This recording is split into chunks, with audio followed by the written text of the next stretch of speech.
National merit cum means scholarship examination రాయబోతున్నటువంటి విద్యార్థులందరికీ కూడా భౌతిక రసాయన శాస్త్ర స్వాగత సుమాంజలుడు.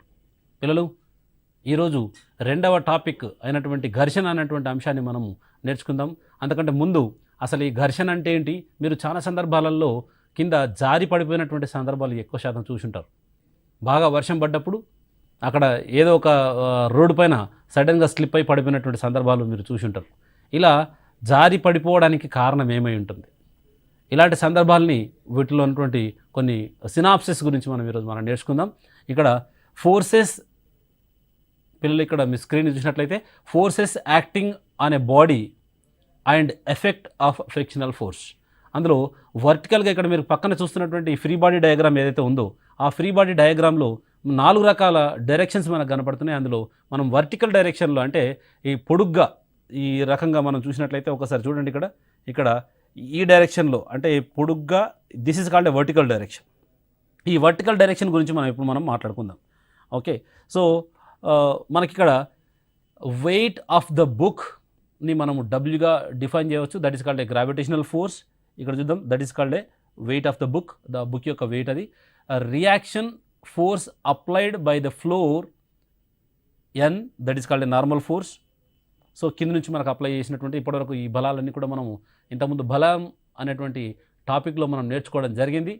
There is no change in motion of the book along the vertical direction. అంటే ఈ బుక్ అలాగే ఉంది, దీని లోపల ఎలాంటి మార్పు రాలేదు, అక్కడే ఉంది, టేబుల్ పైన పెట్టినట్టు అట్లాగే ఉంది అని అంటే దానిలో ఎలాంటి చలనం లేదు అన్నప్పుడు ఈ 2 రకాల బలాలు ఈక్వల్ అండ్ అపోజిట్గా వర్క్ చేయడానికి అవకాశం ఉంది. కాబట్టి ఇక్కడ మనము the net force acting on the book in the vertical direction is zero.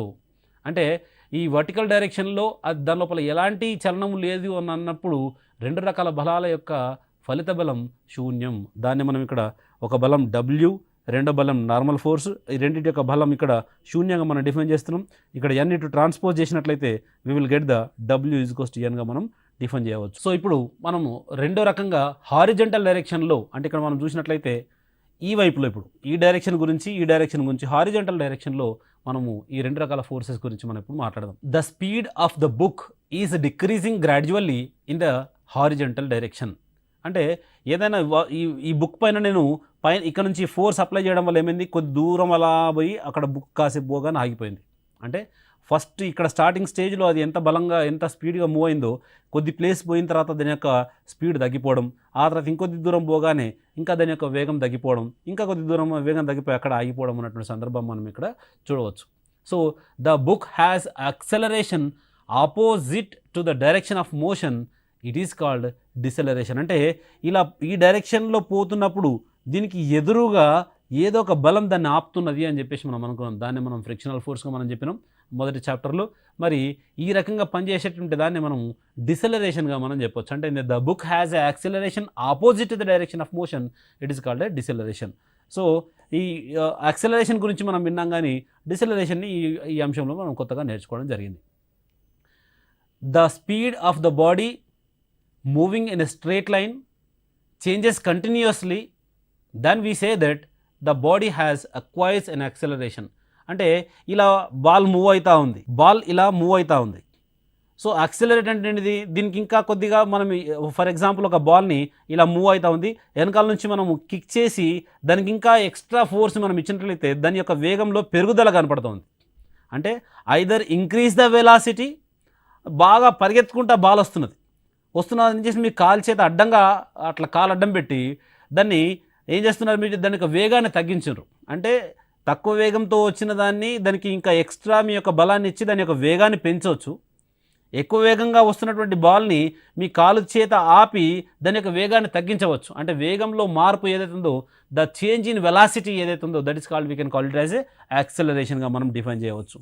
So పిల్లలు, అది ఇక్కడ మనము యాక్సెలరేషన్ 3వ పాయింట్గా మనం నేర్చుకున్నాం. దెన్ నెక్స్ట్ ఇక్కడ మనము ఒక మంచి ఎక్స్పెరిమెంట్ని మనం ఇక్కడ చూస్తున్నాం. ఇక్కడ ఒక ట్రాలీ కనిపిస్తుంది మీకు. ఇక్కడ this is called a trolley. ఇక్కడ ట్రాలీ కనిపిస్తుంది, ఇక్కడ వెయిట్స్ కనిపిస్తున్నాయి, ఇక్కడ మనకు what we can called as toy. So ఇక్కడ ట్రాలీ, ఆ తర్వాత హ్యాంగర్స్ ఏవైతున్నాయి, ఆ తర్వాత దీని pulley, we can called as pulley and string.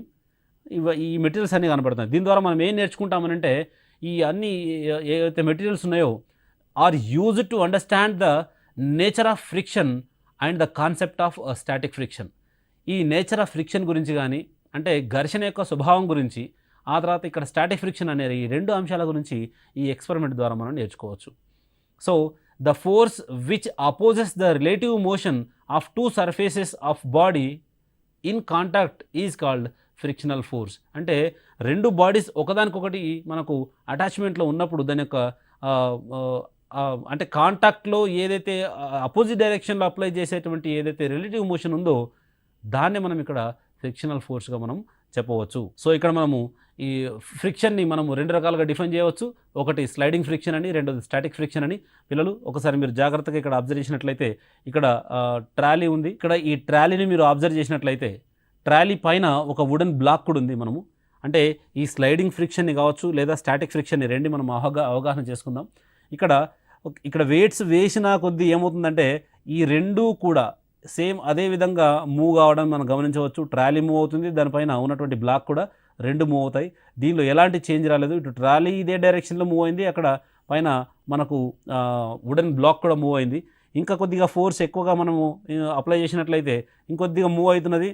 ఆ తర్వాత ఇది కూడా సేమ్ అదే డైరెక్షన్లో మూవ్ అవుతుంది. రెండు కూడా సేమ్ డైరెక్షన్లో మూవ్ కావడం కనిపించవచ్చు మనకు. అంటే రెండిటిలో కూడా ఎలాంటి మార్పు రావట్లేదు. That is called static friction అని అంటాం. ఇక్కడ పనిచేసేటువంటి ఇక్కడ ట్రాలీ కింద పనిచేసేటువంటి ఫ్రిక్షను, ఆ తర్వాత ఇక్కడ పైన బ్లాక్ కింద ఉన్నటువంటి ఫ్రిక్షన్ రెండు కూడా ఒకటే రకంగా ఉండడం వల్ల మనకి ఎలాంటి చేంజెస్ రావట్లేదు. కాబట్టి అవి కాన్స్టెంట్గా మనం ఉండడం చూస్తున్నాం. కాబట్టి దట్ ఈస్ కాల్డ్ స్టాటిక్ ఫ్రిక్షన్గా మనం చెప్పవచ్చు. ఒకసారి డెఫినేషన్ మనం చూసినట్లయితే static friction is the friction which comes into play when the surface of the object are at rest relative to each other even there is an external force acted upon.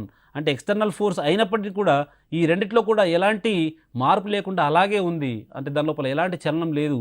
ఆ తర్వాత ఇంకా కాస్త ఎక్కువ weights మనం పెంచుకుంటూ పోయినాం అనుకోండి, అప్పుడు ఏమవుతుంది లాస్ట్కి ఇక్కడ దీనిపైన ఏదైతే ఉందో ఈ వుడెన్ బ్లాక్ ఇలా మనకు ట్రాలీ, ఆ తర్వాత ఈ వుడెన్ బ్లాక్ ఏమవుతుందంటే దీని డైరెక్షన్ వెనకాల గిట్ట వెళ్ళి పడిపోవడానికి అవకాశం ఉంది. అంటే ఇంకా వెయిట్స్ ఇక్కడ పెంచుకుంటూ పోతే ఒక్కసారిగా ట్రాలీ ఇటు ఆ వుడెన్ బ్లాక్ ఎటువైపు పోయి అటు కింద పడిపోవడానికి అవకాశం ఉంది. అంటే దీనిపైన అది జారి ఇటు కుడివైపు వెళ్ళడానికి అవకాశం. That is called sliding.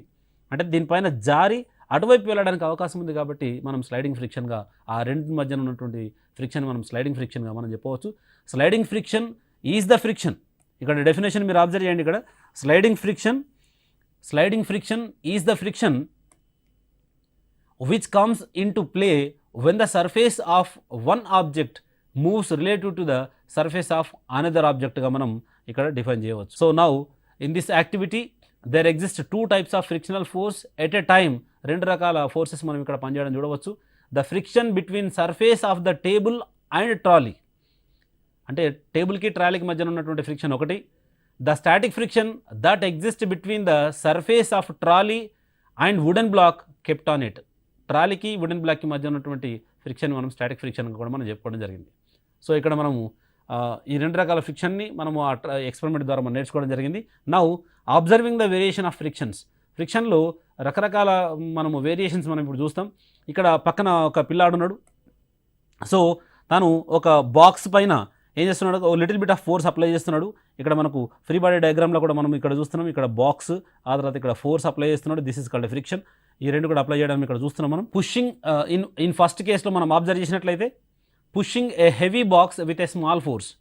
తక్కువ ఫోర్స్ అప్లై చేయడం వల్ల ఇక్కడ ఏమవుతుందనంటే ఫోర్స్ తక్కువ అప్లై చేసిండు, ఫ్రిక్షన్ కూడా తక్కువనే ఉంది. కాబట్టి ఇక్కడ ఉన్నటువంటి ఈ బాక్స్ అనేది ఇటు కూడా జరగలేకుండా అక్కడే ఉండడం వల్ల మనం రెండు కూడా కాన్స్టెంట్గా ఉంటే ఏమవుతుంది, the net force is zero అన్నాం. కాబట్టి సో ఇక్కడ force equals to net frictional force రెండు కూడా ఈక్వల్గా మనం చూడడం జరిగింది. ఇది ఈ ఫస్ట్ కేస్. అదే రెండో కేసుకి మనం వద్దాం ఒకసారి. సెకండ్ కేసుని మనం చూసినట్లయితే pushing A heavy box with increasing force. అంటే ఇక్కడ ఈసారి ఏం చేస్తాడంటే ఇంకాస్త కొద్దిగా అడుగున వెనకాల వేసి ఇంకొద్దిగా ఫోర్స్ని ఎక్కువగా అప్లై చేయడం వల్ల ఫోర్స్ పెరిగిన తర్వాత కూడా అయినా సరే ఇక్కడ ఉన్నటువంటి ఈ బాక్స్లో ఎలాంటి చలనం రాలేదు, ఎలాంటి ప్లేస్ అనేది చేంజ్ కాలేదు. అప్పుడు ఏమైందంటే ఈ బాక్స్ తనకు తానుగా ఫోర్స్ ఎక్కువగా అప్లై చేయడం వల్ల తనకు తానుగా ఆ సెల్ఫ్ అడ్జస్ట్మెంట్ అయిపోయి, అంటే ఫ్రిక్షన్ ఏదైతే ఉందో సెల్ఫ్ అడ్జస్ట్మెంట్ అయిపోయి అక్కడే ఉండడాన్ని మనం ఇక్కడ గమనించవచ్చు. దాన్ని మనము static friction is a self adjustment ఫోర్స్గా మనం చెప్పవచ్చు. అంటే ఆ ఘర్షణ కూడా ఆటోమేటికల్గా అడ్జస్ట్ చేసుకొని ఫోర్స్ పెరిగినప్పుడు ఘర్షణ కూడా పెరగడం అనేది సెల్ఫ్ అడ్జస్ట్ చేసుకోవడం వల్ల ఇక్కడ మనము ఈ సందర్భంలో కూడా F ఉండడం అనేటువంటిది మనము గమనించవచ్చు. అంటే రెండు సమానంగా ఉన్నాయి అని అంటే ఆ వస్తువు ఆ బాక్స్ యొక్క ప్లేస్లో మార్పు రాలేదు అనేటువంటి అంశాన్ని మనం ఇక్కడ నేర్చుకోవచ్చు. సో నౌ ఈసారి ఏం చేద్దామంటే థర్డ్ కేసులో pushing a heavy box with keep on increasing force, ఇంకా కంటిన్యూస్గా దాని మీద ఎక్కువ ఫోర్స్ అప్లై చేసుకుంటూ పోతే దేనికైనా సరే ఒక లిమిటింగ్ ఉంటుంది కాబట్టి the applied force is more than the limit of the static friction, the body starts to move. అంటే ఎక్కడ దాకా అయితే స్టాటిక్ ఫ్రిక్షన్ ఆపగలిగేంత శక్తి ఉందో అక్కడ దాకా మాత్రమే ఆపి ఆ తర్వాత ఇంకా ఫోర్స్ ఎక్కువైంది అనుకోండి, అక్కడ స్టాటిక్ ఫ్రిక్షన్ క్లోజ్ అయిపోయి స్లైడింగ్ ఫ్రిక్షన్ స్టార్ట్ అయిపోతుంది. అంటే స్టాటిక్ ఫ్రిక్షన్ అనేది ఎంతవరకు అయితే వెయిట్స్ మనం అప్లై చేస్తామో అక్కడ వరకు అది ఆ ఫ్రిక్షన్ని ఆపి ఉంచగలుగుతుంది. అంటే దాని యొక్క కాన్స్టెంట్ పొజిషన్లో ఉండడానికి దాని ఒక సర్టెన్ లిమిట్ అనేది ఉంటుంది. ఆ లిమిట్ వరకే ఆ ఫోర్స్ పనిచేస్తుంది. అక్కడ దాకా static friction. When it is converted more force automatically the object is moving towards right or left. అప్పుడు ఏమవుతుందంటే అది it converted into the sliding ఫ్రిక్షన్గా మనం చెప్పవచ్చు. సో దీన్ని ఈ థర్డ్ కేసులో మనం చూస్తున్నాం. ఆ తర్వాత ఫ్యాక్టర్స్ ఎఫెక్టింగ్ ఫ్రిక్షన్. ఇక్కడ పిల్లలు మనం అబ్జర్వ్ చేసినట్లయితే effect of roughness on frictional force. ఇక్కడ మనము రైట్ సైడ్ మనం ఇక్కడ ఒక పిక్చర్ కనిపిస్తుంది మనకి. ఇక్కడ మార్బుల్స్ ఉన్నాయి ఇక్కడ. ఆ తర్వాత ఒక వుడెన్ బోర్డ్ ఉంది ఇది. ఆ తర్వాత మనం ఇక్కడ మార్బుల్ని ఏం చేస్తున్నాం అని అంటే దీనిపైన డ్రాప్ చేస్తున్నాం, ఇలా ముందుకు వెళ్ళిపోయింది. సో ఇది ఈ మార్బుల్ అనేది ఈ ప్లేస్ నుంచి మనము ఈ ప్లేస్లో ఇక్కడ ఎంత దూరం దాకా వస్తుందో ఆ ప్లేస్ని మనము డిసైడ్ చేసి ఎక్కడ దాకా వస్తుందో మనం చూడవచ్చు. ఈసారి ఏం చేద్దామనంటే ఇక్కడ కింద ఈ ప్లేస్లో ఇక్కడ నుంచి ఇక్కడ దాకా ఉన్నటువంటి ప్లేస్లో మనం దీన్ని అంటే మార్బుల్ ఇక్కడ దాకా వచ్చి దీనిపైన పడి మూవ్ కావాలి. సో ఈసారి ఈ ప్లేస్లో ఒక క్లాత్ని తీసుకుందాం. క్లాత్ని తీసుకొని క్లాత్ పైన మనము దాన్ని పడిన తర్వాత ఎంత దూరం వరకు మనకి వెళ్ళగలుగుతుందో చూసి అక్కడ దాకా ఒక మనము లైన్ని డ్రా చేసి ఆ డిస్టెన్స్ని ఒకసారి పర్టికులర్ ఎక్కడి నుంచి అయితే మనం క్లాత్ వేసినామో అక్కడ నుంచి ఇక్కడ దాకా ఆ డిస్టెన్స్ మనం క్యాలిక్యులేట్ చేద్దాం. ఒకసారి ఆ క్లాత్ తీసుకొని చేయడం. ఆ తర్వాత రెండోసారి ఏం చేద్దామనంటే ఈసారి మార్బుల్ సర్ఫేస్ తీసుకోవడం. అంటే ఈసారి క్లాత్ తీసేసిన తర్వాత దానిపైన మళ్ళీ మార్బుల్ సర్ఫేస్ అంటే ఏంది బాగా జారుడుగా ఉన్నటువంటి మార్బుల్ని తీసుకొచ్చి దాని దగ్గర యాడ్ చేసి అప్పుడు మనం అగైన్ మళ్ళీ దీన్ని వదిలేసి ఏ ప్లేస్కి వచ్చిందో మళ్ళీ ఐడెంటిఫై చేయాలి. ఆ తర్వాత మూడోసారి గ్లాస్ సర్ఫేస్ని తీసుకొని ఈసారి ఈ ప్లేస్లో గ్లాస్ సర్ఫేస్ని మనం పెట్టి మళ్ళీ అగైన్ మార్బుల్ని మళ్ళీ వదిలినట్లయితే అది ఎంత దూరం వరకు వెళ్తుందో మనం చూసినట్లయితే అంటే ఒక మార్బుల్ ఇక్కడ స్లైడ్ అవుతున్నప్పుడు దాని యొక్క ఎఫెక్ట్, ఇప్పుడు మనం మాట్లాడుతున్నది ఎఫెక్ట్ ఆఫ్ రఫ్నెస్. అంటే ఇక్కడ కింద ఎంత రఫ్ ఉంటే అంత ఫ్రిక్షన్ ఎక్కువ ఉన్నట్టు. మరి ఆ రఫ్ వల్ల ఈ స్లైడింగ్ అవుతున్నటువంటి ఏదైతే ఈ మార్బుల్ ఉందో అది ఎంత దూరం వరకు పోతుంది, దాన్ని ఎంతవరకు ఆపగలుగుతున్నది ఫ్లోర్ అనేటువంటి అంశాన్ని మనం ఇక్కడ డిస్కస్ చేయబోతున్నాం. సో ఇక్కడ ఈ మూడు రకాలుగా పెట్టినట్లయితే వీ కెన్ సే దట్ మనం ఏం చెప్పొచ్చు అని అంటే on rough surfaces there exist a large number of irregularities ups and downs. అంటే రఫ్ సర్ఫేస్ ఇక్కడ మనకు ఉందనుకోండి, దానిలో ఈ అప్ అండ్ డౌన్స్ ఎట్లా ఉంటాయంటే అప్ అండ్ డౌన్స్ అంటే ఏంటంటే పైకి కిందికి గుంతలుగా ఉండడం అనేది మనం రఫ్ సర్ఫేస్గా మనం చెప్పవచ్చు. ఈ గుంతలుగా ఉన్న టైంలో ఏమవుతుందంటే అది రఫ్ సర్ఫేస్ కాబట్టి అక్కడ మార్బుల్ అనేది మూవ్ కావడానికి అవకాశం లేకుండా అలాగే అక్కడే ఉండడానికి అవకాశం, మనకు తక్కువ దూరం ప్రయాణం చేయడానికి అవకాశం ఉంది. The force of friction is greater if A rough surface is evolved. అంటే ఫ్రిక్షన్ ఎక్కున్నది అని ఎప్పుడు చెప్తామనంటే అక్కడ రఫ్ సర్ఫేస్ అనేది ఉన్నప్పుడు. సర్ఫేస్ అనేది రఫ్గా ఉన్నప్పుడు ఫ్రిక్షన్ ఎక్కువ ఉంటుంది కాబట్టి ఇది జాగ్రత్తగా అబ్జర్వ్ చేయండి. ఈ రఫ్ సర్ఫేస్ మీదనే ఫ్రిక్షన్ ఎక్కువ ఉంటుంది. ఫ్రిక్షన్ ఎక్కువగా ఉంది అంటే it is depend upon the surface. Okay, note it down. The next మనం ఇప్పుడు నెక్స్ట్ అంశానికి మనం వెళ్ళినట్లయితే సో ఇక్కడ సెకండ్ ఫ్యాక్టర్ని మనం అబ్జర్వ్ చేద్దాం. ఈ effect of area of contact on frictional force. Area మీద కూడా మనం డిపెండ్ అవుతుంది. ఇక్కడ చూద్దాం, ఇక్కడ ఒక బ్రిక్ని తీసుకోవడం జరిగింది. బ్రిక్ని తీసుకొని ఇక్కడ స్ప్రింగ్ బ్యాలెన్స్ తీసుకున్నాం, ఇక్కడ ఫోర్స్ అప్లై చేస్తున్నాం. అది ఎంత ఏరియా అనేది ఆక్యుపై చేసింది అనేది మీరు ఫోకస్ చేయండి. ఇక్కడ రెండు రకాల, ఇక్కడ ఒకటి హారిజెంటల్గా ఒకటి పెట్టినాం, ఆ తర్వాత వర్టికల్గా ఒకటి పెట్టినాం. ఇక్కడ వర్టికల్గా పెట్టినప్పుడు అది ఎంత ఏరియా అనేది కింద ఫ్లోర్కి తగులుతున్నది, ఇక్కడ కూడా ఎంత ఏరియా కింద ఫ్లోర్కి తగులుతున్నది అనే ఆప్షన్ మీరు చూడడం. ఇక్కడ తక్కువ ఏరియా అనేది కింద కాంటాక్ట్లో ఉన్నప్పుడు దానికి మనం ఫోర్స్ అప్లై చేయగానే తక్కువ ఫోర్స్ తోటి అది మూవ్ కావడం మనం గమనించవచ్చు. ఇక్కడ ఏరియా ఆఫ్ కాంటాక్ట్ అనేది మోర్ అంటే ఎక్కువగా ఉండడం వల్ల ఇక్కడ ఎక్కువగా ఫోర్స్ అప్లై చేయడం అనేది మనం ఇక్కడ గమనించవచ్చు ఈ ఎక్స్పెరిమెంట్ తోటి.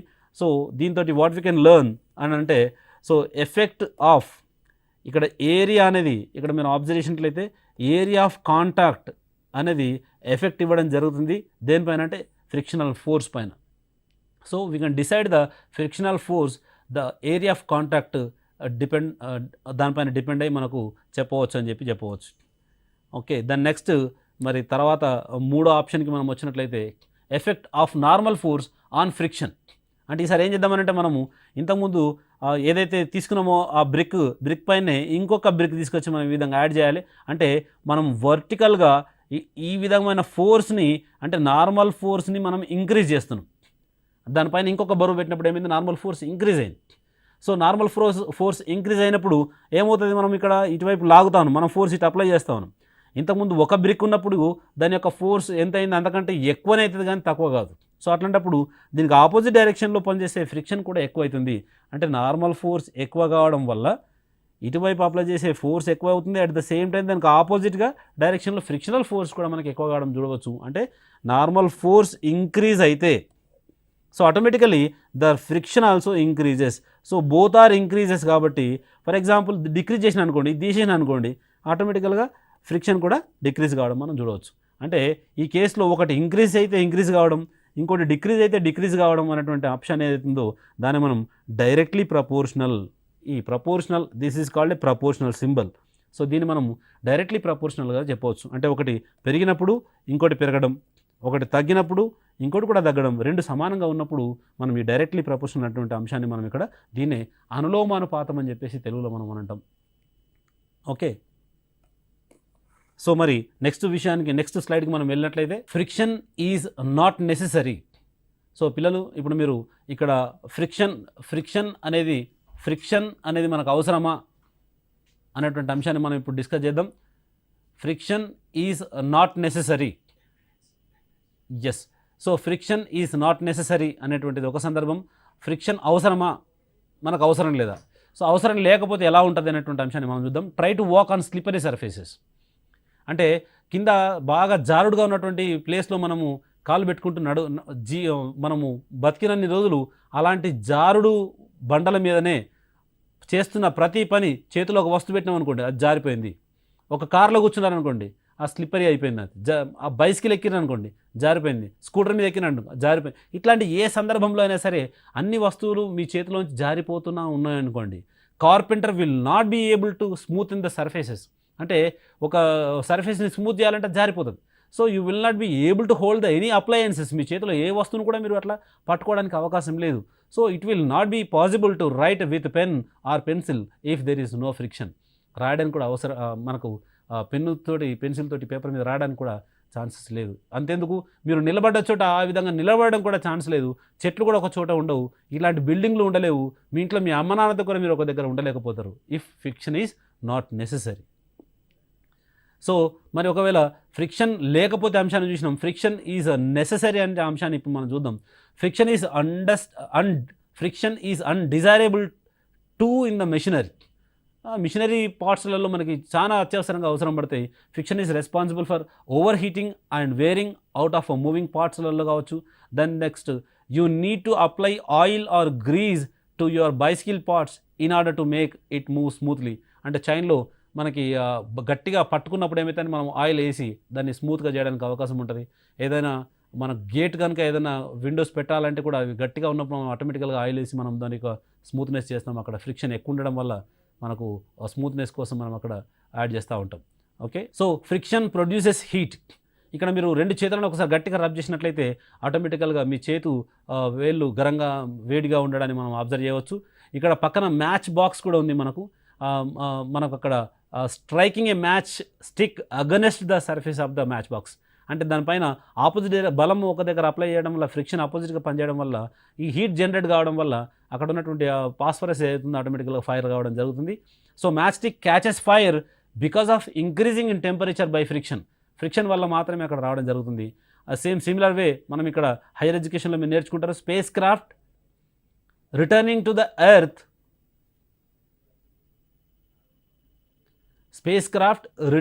The earth has to be protected by a heat shield covering it. అంటే రిటర్న్ వచ్చేటప్పుడు దానికి మనము స్పేస్ క్రాఫ్ట్కి షీల్డ్ కవర్ చేసి, మనం హీట్ షీల్డ్ని కవర్ చేసి మనం తీసుకురావడం జరుగుతుంది. అది ఎందుకు అనేటువంటి అంశాన్ని మీరు మీ ఉపాధ్యాయులతో చర్చించండి. మీరు కూడా దాని గురించి వెతకండి, అప్పుడు మీకు దాని గురించి పూర్తి ఇన్ఫర్మేషన్ దొరుకుతుంది.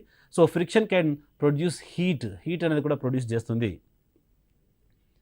So increasing and decreasing friction మనం పెంచవచ్చు, ఆ తర్వాత తగ్గించవచ్చు. ఇంక్రీజింగ్ అండ్ డిక్రీజింగ్ ఫ్రిక్షన్, ఇక్కడ ఘర్షణను మనం పెంచవచ్చు, మనం తగ్గించవచ్చు. So how to reduce friction, reduce ఏ విధంగా చేయవచ్చు అనేటువంటి అంశాన్ని మనం ఇక్కడ చూస్తే, ఒక స్పూన్ తీసుకొని, వాటర్ తీసుకొని, హ్యాండ్ తీసుకొని, కోకోనట్ ఆయిల్, గ్రీస్ ఇలాంటి మెటీరియల్ ద్వారా మనం ఒక స్పూన్ తీసుకొని ఇట్లా ఎడమ చేతిలో ఒక స్పూన్ యొక్క తలను పట్టుకొని, కుడి చేతితోటి ఇలా మధ్యలో పట్టుకొని ఇలా ఒకసారి స్లైడ్ చేసినట్లయితే ఎలా ఉంటుంది. ఇదే ఆప్షన్ని నీళ్ళలో పెట్టి ఇలా ఒకసారి చేసినప్పుడు ఎంత స్మూత్గా అనిపిస్తుంది.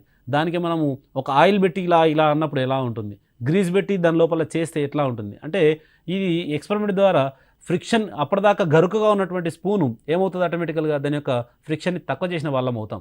సో ఇది ఏ విధంగా రెడ్యూస్ చేస్తామనేటువంటి అంశాన్ని మనం డిస్కస్ చేసినాం. అదేవిధంగా హౌ టు ఇంక్రీజ్ ఫ్రిక్షన్, అంటే ఫ్రిక్షన్ ఇంక్రీజ్ చేయడం కూడా కొన్ని సందర్భాల్లో మనకు అవసరం పడుతుంది. ఇక్కడ చూద్దాం, gymnast apply some cars substance on their hands to increase friction for better grip. మంచి గ్రిప్ కోసం ఏం చేస్తారంటే ఒక జిమ్నాస్ట్ దానికి కార్స్ సబ్స్టాన్స్ని అప్లై చేయడం జరుగుతుంది. మరి అదేవిధంగా the carrom board without powder లేకుండా క్యారమ్ బోర్డ్ ఆడారు అనుకోండి, స్ట్రైకర్ అక్కడ నుంచి జరగని కూడా జరగదు. సో అట్లాంటివి కూడా ఫ్రిక్షన్ ఎక్కువ ఉండడం వల్ల జరగకపోవచ్చు. అట్లాంటి టైంలో మనం ఏం చేస్తాం, ఫ్రిక్షన్ని తక్కువ చేయడం కోసం స్మూత్ పౌడర్ని మనం యాడ్ చేసి, స్ట్రైకర్కి కాయిన్స్కి మధ్యన పౌడర్ని యాడ్ చేసి దాని యొక్క ఫ్రిక్షన్ని తక్కువ చేయడానికి అవకాశం ఉంది. The substances which reduce friction are called lubricants. So ఇక్కడ ఏదే సబ్స్టాన్సెస్ వాడి దాని యొక్క ఫ్రిక్షన్ని మనము తక్కువ చేస్తున్నామో ఆ సబ్స్టాన్సెస్ అన్నింటినీ కూడా మనం ఏమంటామంటే ల్యూబ్రికెంట్స్గా మనం చెప్పవచ్చు. అదేవిధంగా మనం ఇక్కడ చూడండి, ఇక్కడ పిల్లలు ఫ్రిక్షన్ ఇంక్రీజ్ చేయడానికి రైట్ సైడ్ మీరు చూసినట్లయితే ఇక్కడ టైర్ కనపడతా ఉంది, టైర్స్ కనపడతా ఉన్నాయి. ఓకే, వీటిపైన ఉన్నటువంటి గ్రిప్స్ను జాగ్రత్తగా అబ్జర్వ్ చేయండి. మనం ఎంతసేపు షూస్ కొన్నా, టైర్లు కొన్నా కానీ మనం దానిపైన కలర్ను చూసి మనం ఎప్పుడైనా పర్చేజ్ చేస్తాం, కానీ దాని కింద ఉన్నటువంటి గ్రిప్ను చూసి కూడా ఎప్పుడు కూడా మనం పర్చేజ్ చేయలేము. ఈ గ్రిప్ ఏం చేస్తుందంటే మీకు ఈ షూ కానీ చెప్పుల కింద ఉన్నటువంటి ప్యాటర్న్ ఏదైతే ఉందో ఆ ప్యాటర్న్ వల్ల ఏమవుతుందనంటే మనకు ఎక్కువ స్లిపరీ ఉన్నటువంటి ఏరియాలలో కూడా మనము గ్రిప్గా ఉండి జారి పడిపోకుండా ఉండడానికి అవకాశం ఉంది. ఎందుకంటే మనకు ఘర్షణని ఇది ఇంక్రీజ్ చేయడానికి అవకాశం ఉంది. ఈ గ్రిప్ ఘర్షణ ఎక్కువ ఉండడం వల్ల ఏమవుతుందంటే మనము పడిపోవడానికి అవకాశం తక్కువ ఉంటుంది. మనం కార్లకి వాడేటువంటి టైర్లను కూడా మనం కింద ఉన్నటువంటి గ్రిప్ను బేస్ చేసుకొని చూడాలి. కంపెనీని చూసి మనం కొనడం కాదు. ఆ టైర్కు ఉన్నటువంటి ఆ గ్రిప్ ఏ విధంగా ఉంది, ఆ గ్రిప్ వల్ల మనకి మన కారు పడిపోకుండా ఉంటుందా, ఎక్కువ కాలం ఉంటుందా అనేటువంటి అంశాన్ని మనం ఇక్కడ చూసి మనము నేర్చుకోవడానికి అవకాశం ఉంది. Effect of rollers on friction, అంటే రోలర్ ఫ్రిక్షన్ అంటే ఇప్పుడు మీరు ఇక్కడ చూసినట్లయితే పిల్లలు ఇక్కడ ఒక బుక్ ఉంది, బుక్ను అట్లా మామూలుగా నెట్టినట్లయితే అది ఎంత దూరం జరుగుతుంది, కొద్దిగానే జరుగుతుంది. ఈసారి ఏం చేద్దామంటే మనము ఆ బుక్ కింద ఒక 3 పెన్సిల్ని పెడదాం. 3 పెన్సిల్ని పెట్టేసి జస్ట్ ఇట్లా మనం మామూలుగా అప్లై చేసినాం అనుకోండి. ఇంతకుముందు ఏదైతే బలాన్ని అప్లై చేసినామో అంతే బలాన్ని ఇక్కడ అప్లై చేసినట్లయితే ఇంతకుముందు ఎంత దూరం అయితే పోయిందో అంతకంటే ఎక్కువ దూరం మనం పోవడానికి ఇక్కడ గమనించవచ్చు. అంటే రోల్ అవుతుంది. ఇక్కడ కింద ఉన్నటువంటి ఏవైతే పెన్సిల్స్ ఉన్నాయో అవి రోల్ అయ్యి అవి ఎక్కువ దూరం పోవడానికి అవకాశం ఉంది. కాబట్టి when a body rolls over the surface of another body the friction offered is called rolling friction. అంటే ఒక బాడీ ఇంకో బాడీ పైన మూవ్ కావడానికి ఆ రోలింగ్ కావడానికి అవకాశం ఉంది. అట్లాంటి ఫ్రిక్షన్ని మనం ఏమంటామంటే రోలింగ్ ఫ్రిక్షన్ అంటాం. Understanding the principle of ball bearings, కింద మనం చూసినట్లయితే 2 ప్లేట్లను తీసుకోండి. 2 ప్లేట్లను తీసుకొని ఒకదానిపైన ఒకటి ఇలా పెట్టేసేసి మామూలుగా ఇట్లా జరపండి, జరుగుతుందా, జరగదు. సో ఈసారి ఏం చేద్దాం, ఆ 2 ప్లేట్లలో మనము ఈ గ్లాస్ మార్బుల్స్ ఏవైతున్నాయో వాటిని వేసి ఈసారి ఇలా రోల్ చేయండి. ఆటోమేటికల్గా ఈజీగా స్మూత్గా మూవ్ కావడానికి అవకాశం ఉంటుంది. So to reduce the friction between rotating shafts ఆ machine tools we use ball bearings. అంటే సైకిల్లో వెనకాల వీల్ దగ్గర ఉన్నటువంటి వాటిలో కావచ్చు, లేకపోతే మీరు పిండి గిన్నెలలో ఇట్లా మోషన్లో ఉంటాయి కదా, యంత్రాలన్నీ తిరుగుతూ ఉంటాయి కదా, అక్కడ ఈ వాటిని మనం షాఫ్ట్స్ అని అంటాం. ఇట్లాంటి షాఫ్ట్ సందర్భాల్లో కూడా మనము ఈ బాల్ బేరింగ్స్ని వాడుతూ ఉంటాం మనం. సో కాబట్టి వీటిలలో కూడా మనం రోలింగ్ ఫ్రిక్షన్ అనేటువంటి అంశాన్ని మనము ఈ అన్ని సందర్భాలలో చూడవచ్చు. అంటే ఫ్రిక్షన్ని తక్కువ చేయడానికి మనం ఇక్కడ ఇటు రోలింగ్ ఫ్రిక్షన్ కానీ బాల్ బేరింగ్స్ కానీ మనం వాడడానికి అవకాశం ఉంది. అబ్జర్వింగ్ ఫ్లూయిడ్ ఫ్రిక్షన్, ఇక్కడ తర్వాత ఫ్రిక్షన్ మనం నేర్చుకుందాం. ఇక్కడ the frictional force between the liquids layers and between the liquids surfaces that is in contact with the glass surface are responsible for stopping the rotation of the water. అంటే ఇక్కడ last ఏవైతే ఉన్నాయో ఈ rotate చేస్తున్నప్పుడు మనకు rotation water చేస్తున్నప్పుడు మనకు దానిపైన పనిచేస్తున్నటువంటి బలాలు మనం అబ్జర్వ్ చేసినట్లయితే ఇక్కడ చూడండి, ఇక్కడ లేయర్స్కి మధ్యన వాటర్ లేయర్స్కి లిక్విడ్ లేయర్స్ ఏవైతే ఉన్నాయో వాటి మధ్యన సర్ఫేసెస్ కాంటాక్ట్ గ్లాస్ సర్ఫేసెస్ కావచ్చు, ఇవన్నీ కూడా ఆ నీటి యొక్క రొటేషన్ ఆఫ్ వాటర్ని కొద్దిసేపు తిప్పి అట్లా మనం వదిలేసినామంటే అవి కొద్దిసేపు కాగానే ఆగిపోతుంది. ఒక బాల్ని మనం ఇంతకుముందు ఏం చేసినాం, ఇలా కింద వదిలేసినప్పుడు ఏమైంది, కొద్ది దూరం దాకా మూవ్ అయిపోయి కొద్ది దూరం పోగానే బాల్ ఆగిపోయింది. ఇక్కడ వాటర్లో మనము దీన్ని రొటేషన్ చేసినప్పుడు ఆ వాటర్ తిరిగి తిరిగి తిరిగి తిరిగి ఒక సర్టన్ స్టేజ్ కాగానే ఆగిపోతుంది. ఇలా ఆగిపోవడానికి కారణం, ఇక్కడ బాల్ మూవ్ అయిపోయి ఆగిపోవడానికి కారణం ఇక్కడ ఫ్రిక్షనల్ ఫోర్స్ అయితే, ఇక్కడ రొటేషన్ అయిపోయి ఆగిపోవడానికి కారణం ఆ సైడ్కి ఉన్నటువంటి ఆ గ్లాస్ యొక్క ఈ సైడ్ ఉన్నటువంటి కాంటాక్ట్ ఫోర్సెస్, గ్లాస్ సర్ఫేసెస్ కావచ్చు, లేకపోతే లిక్విడ్స్ మధ్యన ఉన్నటువంటి ఇలాంటి లేయర్స్ కూడా ఒక లేయర్కి ఇంకో లేయర్కి మధ్య ఉన్నటువంటి ఫ్రిక్షన్ కావచ్చు, ఇలాంటి సందర్భాలలో అది కూడా ఆగిపోవడానికి అవకాశం ఉంది. సో ఇది మనము ఫ్లూయిడ్ ఫ్రిక్షన్లో మనం నేర్చుకోవచ్చు. Similarly water and other liquids exerts force of friction when objects move through them. Similarly water and other liquids exert force of friction when objects move through them. అంటే దాని గుండా మనము పోయినప్పుడు, వాటర్ గుండా పోవడానికి మనం చూసినాం ఇప్పటిదాకా, లిక్విడ్స్ గుండా అంటే ట్రావెల్ బోట్ అనేది ఇప్పుడు దాని గుండా పోయినప్పుడు బోట్ కూడా వాటర్ మీద మనకు ఒక రకమైనటువంటి ఎఫర్ట్స్ మనం చూపించడాన్ని మనం ఇక్కడ చెప్పుకోవచ్చు. అంటే వాటర్ పైన ఏవైతే ఎఫర్ట్స్ ఇస్తున్నాయో చూసినాం ఇప్పటిదాకా, వాటర్ కూడా ఆ వస్తువుల మీద మనకు ఫోర్స్ని అప్లై చేయడము, ఫ్రిక్షన్ని అప్లై చేయడం అనేటువంటి అంశాన్ని కూడా మనం చూడవచ్చు. ఉదాహరణకి ట్రావెల్ ఇనే బోట్ని మనం చూసినట్లయితే ఆటోమేటికల్గా దానిపైన ఎక్కువ వాటర్ వచ్చేసి మన యొక్క డైరెక్షన్ కూడా మార్చడానికి అవకాశం ఉంది.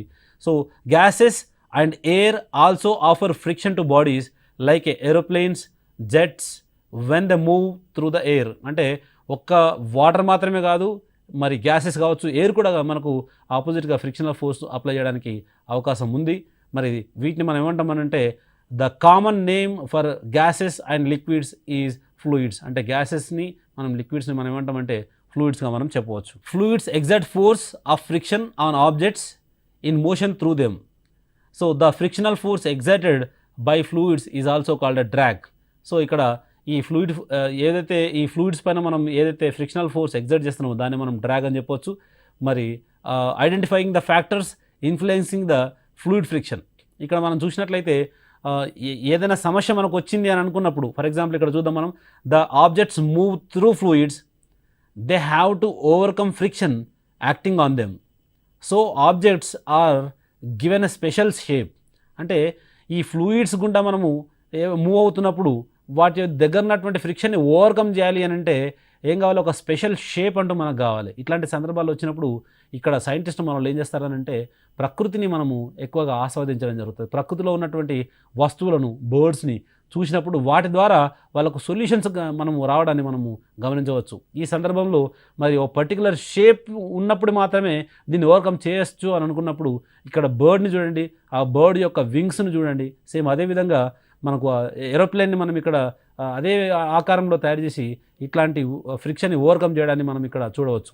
All vehicles are design to have shapes which reduce fluid friction. ఇట్లా డిఫరెంట్ షేప్ చేసి ఆ ఫ్లూయిడ్ ఫ్రిక్షన్ని రెడ్యూస్ చేయడానికి అవకాశం ఉంది. సో పిల్లలు, ఇంతవరకు మనం ఏవైతే నేర్చుకున్నామో ఆ అంశాలపైన కొన్ని మోడల్ క్వశ్చన్స్ మనం ఇక్కడ చూద్దాం. Which material do gymnasts apply on their hands to increase friction for better grip. ఇక్కడ ఆప్షన్ చూద్దాం. Oil, core substance, soap, water. ఇప్పుడు ఇంతవరకు మనం నేర్చుకున్నాం ఆల్రెడీ. కోర్ సబ్స్టాన్స్ అనే దాన్ని యూజ్ చేసి మనకు జిమ్నాస్ట్ మరి గ్రిప్ కోసం యూజ్ చేస్తారు. ద సెకండ్ క్వశ్చన్ వచ్చేసి the friction which comes in to play when the surface of one object moves relative to the surface of another object. So దీన్ని మనము ఒక సర్ఫేస్ ఆబ్జెక్ట్ పైన ఇంకో ఆబ్జెక్ట్ మూవ్ కావడానికి మనము ఇక్కడ మనము 4 రకాల ఫ్రిక్షన్ చూస్తున్నాం. మనము sliding friction, static friction, rolling friction, fluid ఫ్రిక్షన్లో మరి ఒకదాని మీద ఒకటి స్లైడ్ అవుతున్నది అని అనగానే స్లైడింగ్ ఫ్రిక్షన్ గుర్తుపెట్టుకోవాలి. మరి these are all to just model questions. ఈ రకంగా మనం ఉంటాయి. టాపిక్లో మనకు ఒక పటుత్వం వస్తే, అంటే ఘర్షణ మీద ఒక పటుత్వం మనకు వచ్చినప్పుడు ఇలాంటి ప్రశ్నల్ని మనం ఎంతగానో మనం చేయడానికి అవకాశం ఉంది. కాబట్టి పిల్లలు, సో ఇంతవరకు ఏదైతే మీరు నేర్చుకున్నారో ఈ ఘర్షణలో రకాలు, మరి స్లైడింగ్ ఫ్రిక్షను, స్టాటింగ్ ఫ్రిక్షను, మా తర్వాత రోలింగ్ ఫ్రిక్షను, ఇట్లా రకరకాల ఘర్షణల గురించి, వాటి నిజ జీవితంలో మనం ఏ విధంగా ఉపయోగిస్తున్నాం, అలాంటి అన్ని సందర్భాల గురించి మనం చర్చించుకోవడం జరిగింది. మరి వీటిని బాగా గుర్తుపెట్టుకొని పుస్తకాన్ని ఉపయోగించి ఈ వచ్చినటువంటి ఈ నోట్స్ని వాడుకొని మీరు national merit cum means scholarship ఎగ్జామినేషన్లో మంచి మార్కులు సంపాదిస్తారని ఆశిస్తూ మరి ఈరోజు ఈ ఘర్షణ పాఠాన్ని ముగిస్తున్నాను. సెలవు. ధన్యవాదాలు.